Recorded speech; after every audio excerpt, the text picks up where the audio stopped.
হামজা চৌধুরী বাংলাদেশের ফুটবলের শান্ত সরোবরে মহাসমুদ্রের গর্জনই তুলে গিয়েছেন গেল মাসে। প্রথমবারের মতো জার্সিটা গায়ে চড়িয়েছেন বাংলাদেশের। এরপর নতুন এক মাইলফলক ছুঁয়ে ফেললেন তিনি। এরপর সামাজিক যোগাযোগ মাধ্যমে নিজের আনন্দটাও প্রকাশ করেছেন বাংলাদেশের এই মিডফিল্ডার।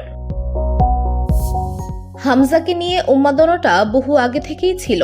ইংলিশ প্রিমিয়ার লিগের সাবেক চ্যাম্পিয়ন লেস্টার সিটির হয়ে যখন খেলছেন তখন থেকেই জল্পনা কল্পনা ছিল হামজা আদৌ কি বাংলাদেশের হয়ে খেলবেন, খেললে তা কবে হবে।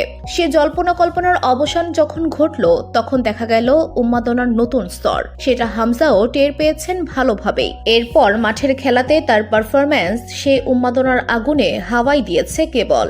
সেটার ছাপ তার সামাজিক যোগাযোগ মাধ্যমেও পড়েছে ভালোভাবেই। অভিষেকের প্রথম মাস না পেরোতেই তিনি পেয়ে গেছেন 10 লাখ অনুসারী।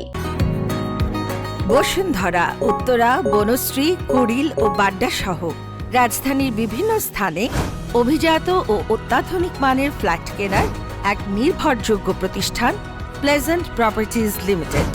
তাই আপনার স্বপ্নের আবাসনের জন্য আজই যোগাযোগ করুন।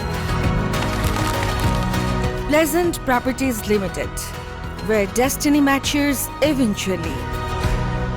হামজার মানের একজনের জন্য অবশ্য 10 লাখ কমই। তার কারণও আছে। তিনি ফেসবুকে ছিলেন না এই গেল বছরের শুরুতেও। গত 8 অক্টোবর তিনি অ্যাকাউন্ট খুলেছেন ফেসবুকে। সেখানেও খুব বেশি পোস্ট ছিল না। বাংলাদেশে আসার আগে থেকে সেখানে পোস্টের সংখ্যা বেড়েছে। তার ফলটা তিনি পেলেন এবার।